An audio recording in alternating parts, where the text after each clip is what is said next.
দেখেন আমার ঈদের বিরিয়ানির জন্য মাংস রেডি হয়ে গেছে।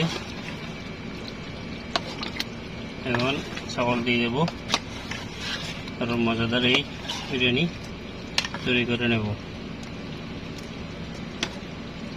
এই সম্পূর্ণ ভিডিওটি ইনুস ডেলিকাস কুকিং চ্যানেলে আসবে। আপনারা ইনুস ডেলিকাস কুকিং চ্যানেলটি সাবস্ক্রাইব করে রাখুন, তাহলে দেখতে পারবেন কীভাবে এই মজাদার রান্নাটা করেছি। আপনারাও শর্টকাটে এই রান্নাটা করে খেতে পারবেন। বিশেষ করে যারা প্রবাসী আছে তাদের জন্য ভিডিওটি খুবই উপকার হবে। তো ভিডিওটি শেয়ার করে দেবেন যাতে অন্যরাও শিখতে পারে রান্নাটা। এরকম আরও ভালো ভালো ভিডিও আমার ইনুস ডেলিকাস কুকিং চ্যানেলে আপলোড হয়, তাই সবসময় সাথে থাকুন।